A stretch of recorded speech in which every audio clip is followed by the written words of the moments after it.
आप सभी दर्शकों का स्वागत है। मैं हूं आपके साथ मुबीना। ಎಲ್ಲ ಪತ್ರಿಕಾ ಬಂಧುಗಳಿಗೆ ನನ್ನ ಅನಂತ ಕೋಟಿ ನಮಸ್ಕಾರಗಳನ್ನು ಸಲ್ಲಿಸ್ತಾ ಸಮಸ್ತ ನಾಡಿನ ಜನತೆಗೆ ಗೌರಿ ಗಣೇಶ ಹಬ್ಬದ ಮತ್ತು ರಂಜಾನ್ ಹಬ್ಬದ ಈದ್ ಮಿಲಾದ್ ಹಬ್ಬದ ಶುಭಾಶಯಗಳನ್ನು ಸಲ್ಲಿಸ್ತಾ ಈ ಪತ್ರಿಕಾಗೋಷ್ಠಿಯಲ್ಲಿ ನನ್ನೊಟ್ಟಿಗೆ ದಲಿತ ಸಂಘರ್ಷ ಸಮಿತಿಯ ಜಿಲ್ಲಾ ಸಂಚಾಲಕ ಮಿತ್ರರಾಗಿರ್ತಕ್ಕಂಥ ಸಿದ್ದು ರಾಯಣ್ಣವರು, ಇನ್ನೋರ್ವ ದಲಿತ ಸಂಘರ್ಷ ಸಮಿತಿಯ ಸಂಘಟನಾ ಸಂಚಾಲಕರಾಗಿರ್ತಕ್ಕಂಥ ರಮೇಶ್ ದರ್ಣಕರ್ ಅವರು ಮತ್ತು ಇನ್ನೋರ್ವ ದಲಿತ ಸಂಘರ್ಷ ಸಮಿತಿಯ ಜಿಲ್ಲೆಯ ಹಿರಿಯ ನಾಯಕರಾಗಿರ್ತಕ್ಕಂಥ ಮಾಂತೇಶ್ ಸಾಸಾಬಾಳ್ ಅವರು, ತದನಂತರ ನಮ್ಮ ವಿಜಯಪುರ ಜಿಲ್ಲೆಯ ಎಲ್ಲ ತಾಲೂಕಿನಿಂದ ಬಂದಿರತಕ್ಕಂಥ ಇಂಡಿ ತಾಲೂಕು ಸಂಚಾಲಕರಾಗಿರ್ತಕ್ಕಂಥ ರಮೇಶ್ ನಿಂಬಾಳ್ಕರ್ ಅವರು, ಸಿಂದಗಿ ತಾಲೂಕು ಸಂಚಾಲಕರಾಗಿರ್ತಕ್ಕಂಥ ಶರಣು ಚಲವಾದಿ ಅವರು, ವಿಜಯಪುರ ನಗರ ಸಂಚಾಲಕರಾಗಿರ್ತಕ್ಕಂಥ ವಿಜು ಕಾಂಬ್ಳೆ ಅವರು, ದೇವರಪುರಗಿ ತಾಲೂಕಾ ಸಂಚಾಲಕರಾಗಿರ್ತಕ್ಕಂಥ ಜಾನು ಗುಡಿಮನಿ ಅವರು ಮತ್ತು ಎಲ್ಲ ತಾಲೂಕುಗಳಿಂದ ವಿವಿಧ ಪದಾಧಿಕಾರಿಗಳು ಆಗಮಿಸಿದ್ದಾರೆ. ಅವರೆಲ್ಲರಿಗೂ ಕೂಡ ಈ ವೇದಿಕೆ ಮೂಲಕ ತುಂಬ ಹೃದಯದ ಸ್ವಾಗತವನ್ನು ಕೋರ್ತಾ ಮತ್ತು ಬಂದಿರತಕ್ಕಂಥ ಎಲ್ಲ ಪತ್ರಿಕಾ ಮಾಧ್ಯಮದ ಎಲ್ಲ ಬಂಧುಗಳಿಗೆ ಈ ವೇದಿಕೆ ಮೂಲಕ ತುಂಬ ಹೃದಯದ ಸ್ವಾಗತವನ್ನು ಬಯಸ್ತಾ, ಇವತ್ತು ಕರ್ನಾಟಕ ರಾಜ್ಯ ದಲಿತ ಸಂಘರ್ಷ ಸಮಿತಿ ಡಾಕ್ಟರ್ ಡಿ ಜಿ ಸಾಗರ್ಜಿ ಅವರ ನಾಯಕತ್ವದಲ್ಲಿ ನಡೀತಕ್ಕಂಥ ದಲಿತ ಸಂಘರ್ಷ ಸಮಿತಿಯಿಂದ ರಾಜ್ಯದ ಎಲ್ಲ ಜಿಲ್ಲಾ ಕೇಂದ್ರಗಳಲ್ಲಿ ಮತ್ತು ರಾಜ್ಯದಲ್ಲಿ ಬೆಂಗಳೂರಿನಲ್ಲಿ ಕೂಡ ನಾವು ಕರ್ನಾಟಕ ಘನ ಸರ್ಕಾರಕ್ಕೆ ಅಭಿನಂದನೆ ಸಲ್ಲಿಸ್ತಕ್ಕಂಥ ಕಾರ್ಯಕ್ರಮವನ್ನು ನಾವು ಹಮ್ಮಿಕೊಂಡಿದ್ದೇವೆ. ಯಾಕಂತಂದ್ರೆ ಮೀಸಲಾತಿ ಕೊಡ್ತಕ್ಕಂಥ ವ್ಯವಸ್ಥೆಯಲ್ಲಿ 101 ಜಾತಿಗಳನ್ನು 3 ಗುಂಪುಗಳಾಗಿ ವರ್ಗೀಕರಣ ಮಾಡುವುದರ ಜೊತೆಗೆ ಎಲ್ಲ ಶೋಷಿತ ಸಮುದಾಯಗಳಲ್ಲಿರ್ತಕ್ಕಂಥ ಎಲ್ಲ ಸಮುದಾಯಕ್ಕೂ ಕೂಡ ಪ್ರಾತಿನಿಧ್ಯ ಕೊಡ್ತಕ್ಕಂಥ ಒಂದು ಮೀಸಲಾತಿಯನ್ನ ಘನ ಸರ್ಕಾರ ಮಾನ್ಯ ಸಿದ್ದರಾಮಯ್ಯನವರ ನೇತೃತ್ವದ ಸರ್ಕಾರ ಕೊಟ್ಟಿದ್ದಕ್ಕಾಗಿ, ಆ ಕಾರಣಕ್ಕಾಗಿ ನಾವು ಎಲ್ಲ ಸರ್ಕಾರಕ್ಕೆ, ಮುಖ್ಯಮಂತ್ರಿಗಳಿಗೆ ಮತ್ತು ಉಪಮುಖ್ಯಮಂತ್ರಿಗಳಿಗೆ ಮತ್ತು ಎಲ್ಲ ಸಚಿವರ ಸಂಪುಟ ದರ್ಜೆ ಎಲ್ಲ ಸಚಿವರಿಗೆ ಮತ್ತು ಕರ್ನಾಟಕ ಸರ್ಕಾರಕ್ಕೆ, ಕಾಂಗ್ರೆಸ್ ಪಕ್ಷದ ಈ ಸರ್ಕಾರಕ್ಕೆ ನಾವು ಕರ್ನಾಟಕದ ರಾಜ್ಯ ದಲಿತ ಸಂಘರ್ಷ ಸಮಿತಿಯಿಂದ ತುಂಬ ಹೃದಯದ ಅಭಿನಂದನೆಗಳನ್ನು ಸಲ್ಲಿಸ್ತಾ ಇದ್ದೇವೆ. ಯಾಕಂತಂದ್ರೆ ಮೀಸಲಾತಿ ಅಂತಕ್ಕಂಥದ್ದು ಕೇವಲ ಒಬ್ಬ ವ್ಯಕ್ತಿಗೆ ಕೊಡ್ತಕ್ಕಂಥದ್ದಲ್ಲ, ಕಟ್ಟ ಕಡೆಯ ಸಮಾಜದಲ್ಲಿ ಎಲ್ಲಾ ರಂಗದಲ್ಲಿ ಶೋಷಣೆಗೆ ಒಳಗಾಗಿರ್ತಕ್ಕಂಥ ಸಮುದಾಯಕ್ಕೆ ಮೇಲು ಸ್ತರಕ್ಕೆ ತರಲಿಕ್ಕೆ ಒಂದು ಅವಕಾಶವನ್ನು ಕಲ್ಪಿಸಿಕೊಡ್ತಕ್ಕಂಥದ್ದೇ ಮೀಸಲಾತಿ. ಎಲ್ಲಾ ರಂಗದಲ್ಲಿ ಇವತ್ತು ಸಾಮಾಜಿಕ ಆಗಿರ್ಬೋದು, ಆರ್ಥಿಕ ಆಗಿರ್ಬೋದು, ಶೈಕ್ಷಣಿಕ ಆಗಿರ್ಬೋದು, ರಾಜಕೀಯ ಆಗಿರ್ಬೋದು, ಎಲ್ಲಾ ರಂಗದಲ್ಲೂ ಕೂಡ ಶತಶತಮಾನಗಳಿಂದ ಶೋಷಣೆಗೆ ಒಳಗಾಗಿರ್ತಕ್ಕಂಥ ತಳ ಸಮುದಾಯಗಳಿಗೆ ಮತ್ತು ಮಹಿಳೆಯರಿಗೆ ಎಲ್ಲರಿಗೂ ಕೂಡ ಅವಕಾಶ ಕಲ್ಪಿಸಿಕೊಡ್ಬೇಕು ಅಂತ ಹೇಳಿ ಡಾಕ್ಟರ್ ಬಾಬಾ ಸಾಹೇಬ್ ಅಂಬೇಡ್ಕರ್ ಅವರು ಸಂವಿಧಾನದಲ್ಲಿ ಒಂದು ಉಲ್ಲೇಖವನ್ನು ಕೊಟ್ಟಿದ್ದಾರೆ. ಹಾಗಾಗಿ ಆ ಒಂದು ವ್ಯವಸ್ಥೆಯಿಂದ ಕೊಡಬೇಕಾಗಿರ್ತಕ್ಕಂಥ ವ್ಯವಸ್ಥೆಯಲ್ಲಿ ಇವತ್ತು ವಿಶೇಷವಾಗಿ ಕರ್ನಾಟಕ ರಾಜ್ಯದಲ್ಲಿ ಆ ಮೀಸಲಾತಿ ಕೊಡಬೇಕಾಗಿರ್ತಕ್ಕಂಥ ಸಂದರ್ಭವನ್ನು ಗಮನಿಸಿಕೊಂಡಾಗ 101 ಜಾತಿಗಳಿಗೆ SC ಪರಿಶಿಷ್ಟ ಜಾತಿಯಲ್ಲಿ ನಾವು ಅವಕಾಶವನ್ನು ಕಲ್ಪಿಸಿಕೊಟ್ಟಿದ್ವಿ. ಆ ಕಾರಣಕ್ಕಾಗಿ 101 ಜಾತಿಯಲ್ಲಿ ಕೆಲವೊಂದಿಷ್ಟು ಜಾತಿಗಳಿಗೆ ಒಂದು ಸ್ವಲ್ಪ ಅನ್ಯಾಯ ಆಗ್ತಾ ಇದೆ ಅಂತಕ್ಕಂಥ ಬಹುದಿನಗಳ ಅಸ್ಪೃಶ್ಯ ಸಮುದಾಯಗಳ ಒಂದು ಹೋರಾಟ ಇತ್ತು. ಸುಮಾರು 3 ದಶಕಗಳ ಹೋರಾಟ ಏನು ಒಳ ಮೀಸಲಾತಿ ಕಲ್ಪಿಸಿಕೊಡ್ಬೇಕು ಅಂತಕ್ಕಂಥದ್ದು. ಈ ಒಳ ಮೀಸಲಾತಿ ಕಲ್ಪಿಸಿಕೊಡ್ಬೇಕಂತಕ್ಕಂಥ ವಿಚಾರವನ್ನ ಗಮನದಲ್ಲಿಟ್ಟುಕೊಂಡಾಗ AJ ಸದಾಶಿವನ ಆಯೋಗದ ಒಂದು ವರದಿ ಬಂತು. ಅದಾದ ನಂತರ ಅದರಲ್ಲಿ ಕೂಡ ಕೆಲವೊಂದಿಷ್ಟು ಪರಿಷ್ಕರಣೆ ಮಾಡಬೇಕು ಅಂತಕ್ಕಂಥ ಒಂದು ಉದ್ದೇಶದಿಂದ HN ನಾಗಮೋಹನ್ ದಾಸ್ ಅವರ ಏಕ ಸದಸ್ಯತ್ವದ ಒಂದು ಆಯೋಗವನ್ನು ಕೂಡ ನಾವು ಸರ್ಕಾರ ರಚನೆ ಮಾಡ್ತು. ಆ ರಚನೆ ಮಾಡುವುದರ ಮೂಲಕ ಇಲ್ಲಿ 5 ವರ್ಗೀಕರಣ ABCD ಅಂತಕ್ಕಂಥ E ಅಂತಕ್ಕಂಥ 5 ವರ್ಗೀಕರಣ ಮಾಡಿ ಆ ಒಂದು HN ನಾಗಮೋಹನ್ ದಾಸ್ ಅವರ ವರದಿ ಕೊಟ್ಟಿತ್ತು. ಇದರಲ್ಲಿನೂ ಕೂಡ ಒಂದಿಷ್ಟು ಗೊಂದಲಗಳು, ತಾರತಮ್ಯಗಳು, ನ್ಯೂನ್ಯತೆಗಳು ಇವೆ ಅಂತಕ್ಕಂಥ ವಿಚಾರವನ್ನ ಒಂದಿಷ್ಟು ಹೋರಾಟಗಳಿಂದ ರಾಜ್ಯದಲ್ಲಿ ಗಮನಕ್ಕೆ ಬಂದಾಗ ಕರ್ನಾಟಕವನ್ನ ರಾಜ್ಯದ ಅಧಿಕಾರವನ್ನು ಹಿಡಿದಿರ್ತಕ್ಕಂಥ ಮುತ್ಸದ್ದಿ ರಾಜಕಾರಣಿ, ಬಡವರ ಬಂಧು, ವಿಶೇಷವಾಗಿ ರಾಜಕೀಯದ ವಿಶ್ವವಿದ್ಯಾಲಯ ಅಂತ ಹೇಳಿ ನಾವು ಬಣ್ಣಿಸ್ತಾ ಇದ್ದೇವೆ ಸನ್ಮಾನ್ಯ ಸಿದ್ದರಾಮಯ್ಯ ಸಾಹೇಬರಿಗೆ, ಅವರ ಒಂದು ಸಚಿವ ಸಂಪುಟಕ್ಕೆ, ವಿಶೇಷವಾಗಿ ಉಪಮುಖ್ಯಮಂತ್ರಿಗಳಾಗಿರ್ತಕ್ಕಂಥ DK ಶಿವಕುಮಾರ್ ಸಾಹೇಬರು, ಅದರೊಟ್ಟಿಗೆ ಬುದ್ಧ ಬಸವ ಅಂಬೇಡ್ಕರ್ ಅವರ ಅನುಯಾಯಿಗಳಾಗಿರ್ತಕ್ಕಂಥ ಡಾಕ್ಟರ್ SC ಮಾದೇವ್ ಸಾಹೇಬರು, ತದನಂತರ ಗೃಹ ಇಲಾಖೆಯ ಸಚಿವರಾಗಿರ್ತಕ್ಕಂಥ G ಪರಮೇಶ್ವರ್ ಸಾಹೇಬರು, ಪ್ರಿಯಾಂಕಾ ಖರ್ಗೆ ಸಾಹೇಬರು, ವಿಶೇಷವಾಗಿ ಹಿರಿಯ ನಾಯಕರಾಗಿರ್ತಕ್ಕಂಥ KH ಮುನಿಯಪ್ಪ ಸಾಹೇಬರು, ತದನಂತರ RB ತಿಮ್ಮಾಪುರ ಸಾಹೇಬರು, ಶಿವರಾಜ್ ತಂಗಡಗಿ ಸಾಹೇಬರು, ಇವರೆಲ್ಲರ ಒಂದು ಬುದ್ಧ ಒಂದು ಬಸವ ಒಂದು ಅನುಭವ ಮಂಟಪದಲ್ಲಿರ್ತಕ್ಕಂಥ ಎಲ್ಲ ಶರಣರ ರೀತಿ ಇಲ್ಲಿ ಸಚಿವ ಸಂಪುಟದಲ್ಲಿರ್ತಕ್ಕಂಥ ಎಲ್ಲ ಸಮಾನ ಮನಸ್ಕರರು ಕೂಡಿ 3 ಪ್ರಕಾರದ ವರ್ಗೀಕರಣ ಮಾಡುವುದರ ಮೂಲಕ ಬಲಗೈ ಸಮುದಾಯಕ್ಕೆ 6, ಎಡಗೈ ಸಮುದಾಯಕ್ಕೆ 6. ಅಂದ್ರೆ ಮಾದಿಗ ಸಮುದಾಯದ 18 ಜಾತಿಗಳ ಕೂಡಿ 6, ಬಲಗೈ ಸಂಬಂಧಿತ 20 ಜಾತಿಗಳ ಕೂಡಿ 6, ಇತರ ಮೈಕ್ರೋ ಕಮ್ಯುನಿಟಿ ಇರ್ತಕ್ಕಂಥ ಇತರ ಸಣ್ಣ ಸಣ್ಣ ಸಣ್ಣ ಜಾತಿಗಳು ಕೂಡಿ ಸ್ಪರ್ಶ ಜಾತಿಗಳು ಅಂತೇಳಿ ಕರಿತೀವಿ, ಅವ್ರಿಗೆಲ್ಲರಿಗೂ ಕೂಡಿ 5, ಒಟ್ಟು 17% ಒಂದು ಮೀಸಲಾತಿಯನ್ನ ವರ್ಗೀಕರಣ ಮಾಡಿದ್ದಾರೆ. ಅದನ್ನ ಮೊನ್ನೆ 19ನೇ ತಾರೀಕಿನ ದಿವಸ, ಆಗಸ್ಟ್ 19ನೇ ತಾರೀಕಿನ ದಿವಸ ಆ ಒಂದು ಸಿದ್ದರಾಮಯ್ಯ ಸಾಹೇಬರು ಆ ಒಂದು ವಿಚಾರವನ್ನ ನಾವು ಮಂಡಿಸಿದ್ದಾರೆ. ಆ ಕಾರಣಕ್ಕಾಗಿ ಇದು ಎಲ್ಲ ಸಮಾಜಕ್ಕೂ ಎಲ್ಲ ಒಂದು ಆರ್ಥಿಕ ಸಾಮಾಜಿಕ ಶೈಕ್ಷಣಿಕವಾಗಿ ಹಿಂದುಳಿದಕ್ಕಂಥ ಎಲ್ಲ ಜನರಿಗೂ ಕೂಡ ಪ್ರಾತಿನಿಧ್ಯ ಕೊಡ್ತಕ್ಕಂಥ ಒಂದು ವ್ಯವಸ್ಥೆ ಈ ಒಂದು ಮೀಸಲಾತಿಯಲ್ಲಿ ಮಾಡಿದ್ದಾರೆ.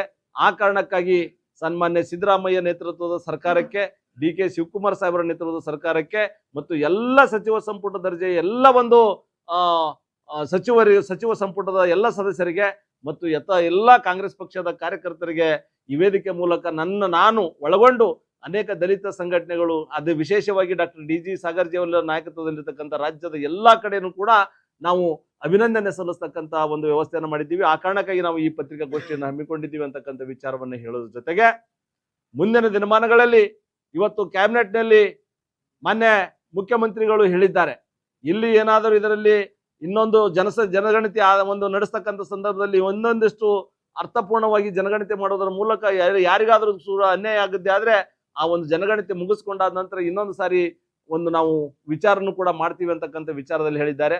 ಹಾಗಾಗಿ ಇಲ್ಲಿ ಯಾರಿಗೂ ಕೂಡ ನೋವಾಗಿದೆ ಅಂತಕ್ಕಂಥ ವಿಚಾರ ಇಲ್ಲ. ಇಂಥದ್ದೊಂದು ಕ್ಲಿಷ್ಟಕರವಾಗಿರತಕ್ಕಂಥ ಮತ್ತು ಜಟಿಲವಾಗಿರತಕ್ಕಂಥ ಮತ್ತು 30 ವರ್ಷಗಳಿಂದನೂ ಕೂಡ ಬಗೆಹರಿಯದೇ ಇರತಕ್ಕಂಥ ಒಂದು ಸಮಸ್ಯೆಯನ್ನ ಅತ್ಯಂತ ಪಾರದರ್ಶಕದಿಂದ ಮತ್ತು ಮುತ್ಸದಿತನದಿಂದ ತಮ್ಮದೇ ಆಗಿರ್ತಕ್ಕಂಥ ಜಾಣ್ಮೆಯಿಂದ ಬದ್ಧತೆಯನ್ನ ಹೊಂದಿರತಕ್ಕಂಥ ಸನ್ಮಾನ್ಯ ಸಿದ್ದರಾಮಯ್ಯ ಸಾಹೇಬರು ನಮಗೆ ನ್ಯಾಯವನ್ನ ಕೊಟ್ಟಿದ್ದಾರೆ. ಆ ಕಾರಣಕ್ಕಾಗಿ ಎಲ್ಲರೂ ಕೂಡ ಖುಷಿ ಪಡ್ತಕ್ಕಂಥ, ಎಲ್ಲರೂ ಕೂಡ ಒಂದು ಸಂತೋಷದಿಂದ ಜೀವನ ಮಾಡ್ತಕ್ಕಂಥ ಮೀಸಲಾತಿ, ಒಳ ಮೀಸಲಾತಿ ಇದಾಗಿದೆ ಅಂತಕ್ಕಂಥ ವಿಚಾರವನ್ನ ಮಾಧ್ಯಮದ ಮೂಲಕ ನಾನು ಹೇಳಲಿಕ್ಕೆ ಬಯಸ್ತಾ ಇದ್ದೀವಿ. ಹಾಗಾಗಿ ಇನ್ನೊಂದು ಸಾರಿ ನನ್ನನ್ನು ಒಳಗೊಂಡು ಎಲ್ಲ ನನ್ನ ದಲಿತ ಸಂಘರ್ಷ ಸಮಿತಿಯ ಬಂಧುಗಳು ಕೂಡಿ ಕರ್ನಾಟಕ ರಾಜ್ಯ ಸರ್ಕಾರದ ಎಲ್ಲ ಮಂತ್ರಿ ಮತ್ತು ಮುಖ್ಯಮಂತ್ರಿಗಳಿಗೆ, ಉಪಮಂತ್ರಿಗಳಿಗೆ ಈ ವೇದಿಕೆ ಮೂಲಕ ಧನ್ಯವಾದಗಳನ್ನ, ಅಭಿನಂದನೆಗಳನ್ನ ಸಲ್ಲಿಸಲಿಕ್ಕೆ ಬಯಸ್ತಾ ಇದ್ದೇವೆ. ನನ್ನ ಇಷ್ಟು ಮಾತಾಡಿ ನನ್ನ ವಿಚಾರಗಳಿಗೆ ಮುಕ್ತಾಯ ಹೇಳಲಿಕ್ಕೆ ಬಯಸ್ತಾ ಇದ್ದೇನೆ. ಜೈ ಭೀಮ್, ಜೈ ಪ್ರಬುದ್ಧ ಭಾರತ್. ಈಗ ದಲಿತ ಸಂಘರ್ಷ ಸಮಿತಿ ಅಂತಕ್ಕಂಥದ್ದು ಯಾವುದೇ ಜಾತಿಗೆ ಸೀಮಿತವಾಗಿಲ್ಲ ಮತ್ತು ಯಾವುದೇ ಧರ್ಮಕ್ಕೆ ಸೀಮಿತವಾಗಿಲ್ಲ, ಯಾವುದೇ ಭಾಷೆಗೆ ಸೀಮಿತವಾಗಿಲ್ಲ, ಯಾವುದೇ ಪ್ರಾಂತ್ಯಕ್ಕೆ ಸೀಮಿತವಾಗಿಲ್ಲ. ಎಲ್ಲ ಅಲೆಮಾರಿ ಸಮುದಾಯಗಳ ಒಂದು ಅಸ್ತಿತ್ವವನ್ನ ನಮ್ಮಲ್ಲಿ ಹೃದಯದಲ್ಲಿಟ್ಕೊಂಡು ಅವರಿಗೂ ಕೂಡ ನ್ಯಾಯ ಸಿಗಬೇಕು ಅಂತಕ್ಕಂಥ ವಿಚಾರದಲ್ಲಿ ಹೋಗ್ತಕ್ಕಂಥವ್ರು ನಾವುಗಳಿದ್ದೀವಿ, ದಲಿತ ಸಂಘರ್ಷ ಸಮಿತಿಯವರು. ಹಾಗಾಗಿ ಅವರಿಗೆ ಅನ್ಯಾಯ ಆಗಿದೆ ಅಂತಂದ್ರೂ ಕೂಡ ಮುಂದಿನ ದಿನಮಾನಗಳಲ್ಲಿ ಸನ್ಮಾನ್ಯ ಸಿದ್ದರಾಮಯ್ಯ ಸಾಹೇಬರು ಅತ್ಯಂತ ಸಾಮಾಜಿಕ ಬದ್ಧತೆಯನ್ನು ಹೊಂದಿರತಕ್ಕಂಥ ವ್ಯಕ್ತಿಗಳಾಗಿದ್ದ ಕಾರಣಕ್ಕಾಗಿ ಅವರು ಮುಂದಿನ ದಿನಮಾನಗಳಲ್ಲಿ ಏನಾದರೂ ಆಗಿದ್ದೇ ಆದರೆ ಅದನ್ನು ಸರಿಪಡಿಸ್ತಕ್ಕಂಥ ಕೆಲಸ ಸಿದ್ದರಾಮಯ್ಯ ಸಾಹೇಬರು ಮಾಡೇ ಮಾಡ್ತಾರೆ ಅಂತಕ್ಕಂಥ ವಿಚಾರ ವಿಶೇಷವಾಗಿ ನಾನು ಈ ವೇದಿಕೆ ಮೂಲಕ ಹೇಳಲಿಕ್ಕೆ ಬಯಸ್ತಾ ಇದ್ದೀನಿ. ತಾವೆಲ್ಲ ಅಂಕಿಅಂಶಗಳನ್ನು ಗಮನಿಸಿಕೊಂಡಾಗ ಅಂಕಿಅಂಶಗಳ ಪ್ರಕಾರ ಜನಸಂಖ್ಯೆಗೆ ಅನುಗುಣವಾಗಿ ಇಲ್ಲಿ ಮೀಸಲಾತಿ ಕಲ್ಪಿಸಿ ಕೊಟ್ಟಿದ್ದಾರೆ ಅಂತಕ್ಕಂಥ ವಿಚಾರ ಹೇಳಲಿಕ್ಕೆ ಬಯಸ್ತಾ ಇದ್ದೀವಿ. ತದನಂತರದಲ್ಲಿ ಅವರಿಗೆ ಅನ್ಯಾಯ ಆಗಿದೆ, ಅದನ್ನ ಆಗಿಲ್ಲ ಅಂತಕ್ಕಂಥದ್ದು ಈ ಸದ್ಯಕ್ಕೆ ನಾವು ಹೇಳ್ತಕ್ಕಂಥ ವಿಚಾರ ಮಾಡೋದು ಬೇಡ. ಇನ್ನೊಂದು ಸಾರಿ ಜನಗಣತಿ ನಡೀತದ, ಅದರಲ್ಲಿ ಕ್ಯಾಬಿನೆಟ್ ಅಲ್ಲಿ ಮುಖ್ಯಮಂತ್ರಿಗಳು ಹೇಳುದಾಗ್ಯದ. ಅಕಸ್ಮಾತ್ ಯಾವುದೇ ಸಮುದಾಯಕ್ಕೆ ಅನ್ಯಾಯ ಆಗುತ್ತೆ ಆದ್ರೆ ಅದನ್ನು ಸರಿಪಡಿಸ್ತಕ್ಕಂಥ ಕೆಲಸ ಅವರೇ ಮಾಡ್ತೀವಿ ಅಂತೇಳಿ ಅವತ್ತು ಮಂಡನೆ ದಿನಮಾನದ ಸಂದರ್ಭದಲ್ಲಿ ಹೇಳಿದ್ದದ. ಹಾಗಾಗಿ ನಾವುಗಳು ಕೂಡ ಮುಖ್ಯಮಂತ್ರಿಗಳ ಮಾತಿಗೆ ನಾವು ಒಲವನ್ನು ಕೊಡ್ತಾ ಇದೀವಿ, ಅದನ್ನು ಗೌರವಿಸ್ಕೊತಾ ಇದೀವಿ.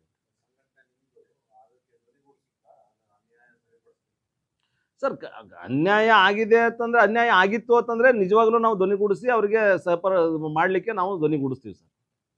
ಆದ್ರೆ ಜನಸಂಖ್ಯೆಗೆ ಅನುಗುಣವಾಗಿ ಮೀಸಲಾತಿಗೆ ಹಂಚಿಕೆಯಾಗಿದೆ. ಈ ಸದ್ಯಕ್ಕೆ ಅತ್ಯಂತ ಮಹತ್ವದವಾಗಿರ್ತಕ್ಕಂಥ ಇಲ್ಲಿ ತನ 101 ಜಾತಿಗಳ ಒಳಗ ನಾವು ಯಾರಿಗೆ ಎಷ್ಟೆಷ್ಟು ಪಾಲು ಹೋಗ್ಯದ ಅನ್ನೋದು ನಮಗೆ ಅರ್ಥ ಆಗ್ತಿದ್ದಿಲ್ಲ. ಆದ್ರೆ ಈ ಸದ್ಯಕ್ಕೆ ಸಿಗ್ತದ. ಬಟ್ ಅವರಿಗೆ ಏನಾದರೂ ಸ್ವಲ್ಪ ಅನ್ಯಾಯ ಆಗದ್ದು ಕಂಡು ಬಂದಿದ್ದೆ ಆದ್ರೆ CM ಸಾಹೇಬ್ರೆ ಹೇಳಿದ್ದಾರೆ ಸರಿಪಡಿಸ್ತೀವಿ ಅಂತ ಹೇಳಿ, ಅದರೊಟ್ಟಿಗೆ ನಾವು ಧ್ವನಿಗೂಡಿಸ್ತೀವಿ. ಹೋರಾಟಗಳು ನಿತ್ಯ ಮತ್ತು ನಿರಂತರ ಸರ್. ನಿತ್ಯ ಮತ್ತು ನಿರಂತರ. ಯಾವ್ರಿಗೆ ಏನೆಯೋ ರೀತಿಯಾಗಿ ಕೊಟ್ಟದ್ದು ಕೂಡ ಅದು ಸಮಾಧಾನ, ಒಬ್ರಿಗೆ ಸಮಾಧಾನ ಅಥವಾ ಒಬ್ರಿಗೆ ಸಮಾಧಾನ ಆಗಲ್ಲ. ಆದ್ರೆ ಒಂದು ಕಡೆ ಇನ್ನೊಂದು ಹೋರಾಟ ಅದ, ನಿಮ್ಗೆ ಅರ್ಥ ತಿಳ್ಕೊರಿ. ಈ ಶೆಡ್ಯೂಲ್ ಕಾಸ್ಟ್ ಅನ್ನೋರಿಗೆ ಬಿಟ್ಟು ಉಳ್ದನವ್ರಿಗೆ ಎಲ್ಲರಿಗೂ ಹೊರಗೆ ಹಾಕ್ರಿ ಅಂತ ಒಂದು ಹೋರಾಟ ಅದ. ಶೆಡ್ಯೂಲ್ ಕಾಸ್ಟ್ ಮೂಲತಃ ಹರಿಜ, ಹೊಲೆಯ, ಮಾದಿಗ, ಸಮಗಾರ, ಮಚ್ಚಗಾರ, ಡೋರ, ಇವು 5 ಮಾತ್ರ ಮೂಲ ಅಸ್ಪೃಶ್ಯ ಸಮುದಾಯಗಳು. ಇವು ಈ ಅಸ್ಪೃಶ್ಯ ಸಮುದಾಯಗಳನ್ನು ಬಿಟ್ಟು ಉಳ್ದನವ್ರು ಎಲ್ಲರಿಗೂ ಹೊರಗೆ ಹಾಕತ್ತೇಳಿ ಒಂದು ಹೋರಾಟ ಅದ. ಅವ್ರ ಬಗ್ಗೆ ನಾವು ಯಾರು ಗಮನ ಕೊಟ್ಟಿಲ್ಲ. ನಾವು ಅದನ್ನು ನೀವು ಅನ್ನೋದು ತಪ್ಪಾಗ್ತದ. ಸಮಾಜದೊಳಗೆ ಎಲ್ಲ ರೀತಿ ದಲಿತ ಸಂಘರ್ಷ ಸಮಿತಿ ಒಳಗೆ ಜಾತಿ ಇಲ್ಲ ಅಂತ ಹೇಳಿದೆ ನಾನು. ಕೇವಲ ಹರಿಜನ ಗಿರಿಜನರಿಗೆ ಮಾತ್ರ ಸೀಮಿತ ಅಲ್ಲ, ಬಡ ಬ್ರಾಹ್ಮಣಿಗೆ ಅನ್ಯಾಯ ಆದ್ರೂ ಕೂಡ ಹೋಗಿ ನಿಂತಕ್ಕಂಥದ್ದು ದಲಿತ ಸಂಘರ್ಷ ಸಮಿತಿ. ದಲಿತ ಅಂತಕ್ಕಂಥದಕ್ಕೆ ಜಾತಿ ಇಲ್ಲ. ಆ ಕಾರಣಕ್ಕಾಗಿ ನಾವೆಲ್ಲರಿಗೂ ಕೂಡ ಸಮಾನವಾಗಿ ಕಾಣತಕ್ಕಂಥ ವ್ಯವಸ್ಥೆಯಲ್ಲಿ ಇರಬೇಕು ಅಂತಕ್ಕಂಥ ವಿಚಾರ. ಅಕಸ್ಮಾತ್ ಮೈಕ್ರೋ ಮೈನಾರಿಟಿ ಅಂದ್ರೆ ಅಲೆಮಾರಿ ಮತ್ತು ಅರೆಮಾರಿಗಳಿಗೂ ಕೂಡ ಇಲ್ಲಿ ಒಂದು ಸ್ವಲ್ಪ ಸಮಸ್ಯೆ ಅನಿಸ್ತಾ ಇದೆ ಅಂತಂದಾಗ ಅದ್ರ ಬಗ್ಗೆನೂ ಕೂಡ ಗಂಭೀರವಾಗಿ ಚರ್ಚೆ ಮಾಡ್ತೀವಿ ಅಂತೇಳಿ ಸಿದ್ದರಾಮಯ್ಯ ಸಾಹೇಬ್ರು ಅಸೆಂಬ್ಲಿ ಒಳಗೆ ಹೇಳ್ಯಾರ. ಯಾವ ಹೋರಾಟ ಇಲ್ದೇನೆ ಹೇಳ್ಯಾರ, ಅದು ದೊಡ್ಡದು. No sir, no. ಇರ್ಲಿಲ್ಲ, ಅಲೆಮಾರಿಗಳ ಹೋರಾಟ ಇರ್ಲಿಲ್ಲ. ಅಲ್ಲಿ ಇರ್ಲಾರ್ದಿದ್ರು ಕೂಡ ಇದು ಮಂಡಿಸ್ತಕ್ಕಂಥ ಸಂದರ್ಭದಲ್ಲಿ ಏನಾದ್ರೂ ಅನ್ಯಾಯ ಆಗಿತ್ತು ಅಂದ್ರೆ ನಾಳೆನ ಜನಗಣತಿ ಬರ್ತದೆ. ಮತ್ತೆ ಆ ಸಂದರ್ಭದೊಳಗೆ ಯಾರಿಗಾದ್ರೂ ಏನು ಸಮಸ್ಯೆ ಆದ್ರೆ ನಾವು ಅದನ್ನ ಸರಿಪಡಿಸ್ತೀವಿ ಅಂತಕ್ಕಂಥದ್ದು ಮಾತು ಅವ್ರು ಹೇಳ್ಯಾರ. ಅದನ್ನ ನಾವು ಸ್ವಾಗತ ಮಾಡ್ಕೊತಾ ಇದ್ದೀವಿ. ಬಟ್ ಈ ಮೀಸಲಾತಿ ಮಾತ್ರ ಅತ್ಯಂತ ಅರ್ಥಪೂರ್ಣವಾಗಿದೆ ಅಂತ ಹೇಳಿ ನಾವು ಭಾವಿಸಿಕೊಂಡು ನಾವು ಅವ್ರಿಗೆ ಕರ್ನಾಟಕ ಸರ್ಕಾರಕ್ಕೆ ಅಭಿನಂದನೆ ಸಲ್ಲಿಸ್ತಾ ಇದ್ದೀವಿ ದಲಿತ ಸಂಘರ್ಷ ಸಮಿತಿಯಲ್ಲಿ. ಸರ್, ನಾವು ಇನ್ನು ಮುಂದಿನ ದಿನಮಾನದಲ್ಲಿ ಜಿಲ್ಲಾ ಮಟ್ಟದಲ್ಲಿ, ರಾಜ್ಯ ಮಟ್ಟದಲ್ಲಿ ನಾವು ಅಭಿನಂದನಾ ಕಾರ್ಯಕ್ರಮಗಳು ಹಾಕೋಬೇಕಂತೇಳಿ ನಾವು ಚಿಂತನೆ ಒಳಗಿದ್ದೀವಿ. ನಮ್ಮ ರಾಜ್ಯದ ವರಿಷ್ಠರೊಂದಿಗೆ ನಾವು ಚರ್ಚೆ ಮಾಡಿಕೊಂಡು ಇದ್ರ ಬಗ್ಗೆ ನಾವು ನಿರ್ಧಾರ ತಗೋತೀವಿ. ಬಟ್ ಮಾಡ್ಬೇಕನ್ನೋದೊಂದು ವಿಚಾರ ಇದೆ.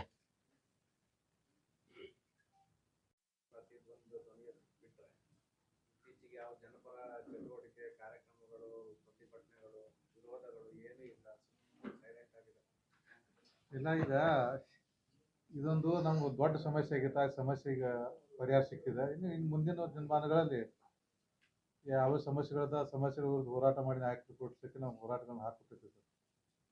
ಇದೊಂದು ನಮ್ಗೆ ಒಂದು ಜಲವತ್ತ ಸಮಸ್ಯೆ ಇತ್ತು. ಅದನ್ನ ನಾನು ಸಿದ್ದರಾಮಯ್ಯ ಸಾಹೇಬ್ರನ್ನ ಸರಿಯಾಗಿ ಮಾಡಿಕೊಟ್ಟಿದ್ದಾರೆ. ಇನ್ನು ಮುಂದಿನ ದಿನಮಾನಗಳಲ್ಲಿ ಯಾವ ಸಮಸ್ಯೆಯಲ್ಲಿ ಯಾವ ಒಂದು ಹೋರಾಟಗಳನ್ನು ಹಾಕುವಂತ ವ್ಯವಸ್ಥೆ ಮಾಡ್ಲಾಗ್ತದೆ ಸರ್. ಸಂವಿಧಾನ ತಿದ್ದುಪಡಿ ಬಗ್ಗೆ ಬಿಜೆಪಿ ನಾಯಕರು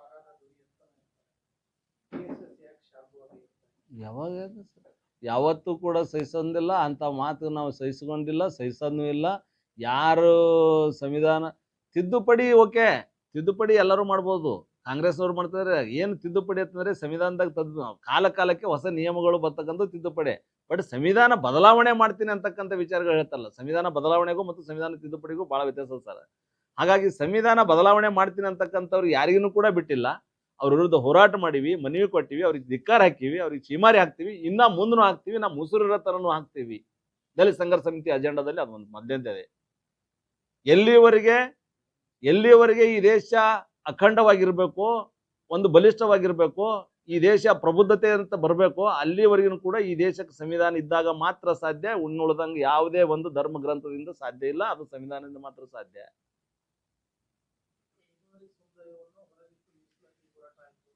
ಹೊರಗೆ ಇಲ್ಲೇ ಇಲ್ಲ, ಅವರು 5ರಾಗ ಅದಾರ, ಹೊರಗೆ ಇಲ್ಲೇ ಇಲ್ಲ. ನಾವು ಸಮಾಜಕ್ಕೆ ಒಂದಿಷ್ಟು ಸರಿಯಾಗಿ ಬುದ್ಧಿ ಒಂದಿಟ್ಟು ವಿಚಾರಗಳನ್ನು ತಿಳಿಸಿ ಹೇಳಮು. 5ರೊಳಗೆ ಅದಾರ. 5ರೊಳಗಿನ ಜನಸಂಖ್ಯೆ ಎಷ್ಟದ ನೀವು ಸ್ಟಡಿ ಮಾಡ್ರಿ. ಸದ್ಯ 5ರೊಳಗೆ ಇದ್ರಾಗ ಏನಿಲ್ಲ, ಒಟ್ಟು 1,05,00,000 ಜನ ಅದ. 1,05,00,000 ಮಾದಿಗ ಸಮುದಾಯದ 18 ಜಾತಿಗಳು ಒಗ್ಗೂಡಿ 36 ಲಕ್ಷ ಚಿಲ್ಲರೆ ಅದ. ವಲಯ ಸಂಬಂಧಿತ ಜಾತಿಗಳದು ಇವ್ರದು ಎಲ್ಲ ಒಗ್ಗೂಡಿ 20 ಜಾತಿಗಳು ಒಗ್ಗೂಡಿ 36 ಅವ್ರದ್ದು, ಇವ್ರದ್ದು 24, ಇವ್ರದ್ದು 26, ಇವ್ರದ್ದು. ಅದು ಎಡಿ ಮತ್ತು ಎಕೆ ಮತ್ತು ಎ, ಆದಿ ಕರ್ನಾಟಕ, ಆದಿ ದ್ರಾವಿಡ, ಆದಿ ಆಂಧ್ರ, ಇವರೆಲ್ಲ ಸೇರಿಸಿ ಅದು 36 ಲಕ್ಷ ಚಿಲ್ಲರೆ ಅದ. ಉಳಿದದ್ದು ಎಲ್ಲಾ ಜಾತಿಗಳು ಸಣ್ಣ ಸಣ್ಣ ಮೈಕ್ರೋ ಮೈನಾರಿಟಿ ಕೂಡ್ಕೊಂಡು ಅವ್ರದ್ದೊಂದು 30 ತನ ಅದ. 3 ಲಕ್ಷ ಕಡಿಮೆನೇ ಅದ. ಅವ್ರಿಗೆ 5% ಅದ. ಆದ್ರೆ ಅಲ್ಲಿ ಏನಾಗಿದೆ ಅಂತಂದ್ರೆ ಒಂದಿಷ್ಟು ಪ್ರಬಲರದಾರ.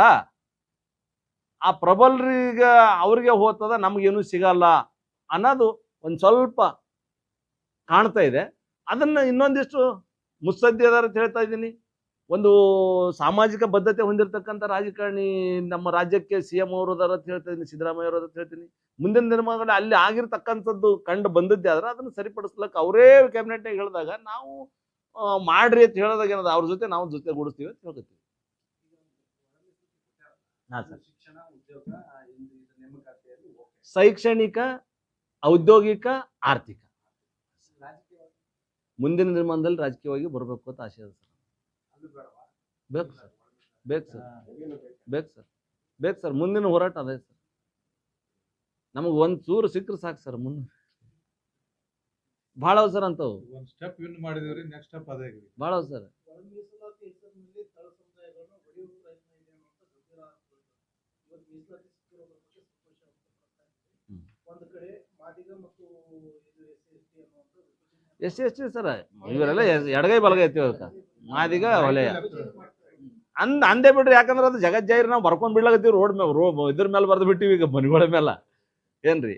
ಹಂಗಾಗಿ ವಿಭಜನೆ ಏನಲ್ಲ, ಇದು ಶೈಕ್ಷಣಿಕವಾಗಿ, ಆರ್ಥಿಕವಾಗಿ, ಸಾಮಾಜಿಕವಾಗಿ ನಾವು ಮೇಲೆ ಬರಲಿಕ್ಕೆ ನಮಗೆ ಒಂದು ಸಂವಿಧಾನಬದ್ಧ ಹಕ್ಕು ನಮ್ಗೆ ಸಿಗಲಾಗತ್ತದ.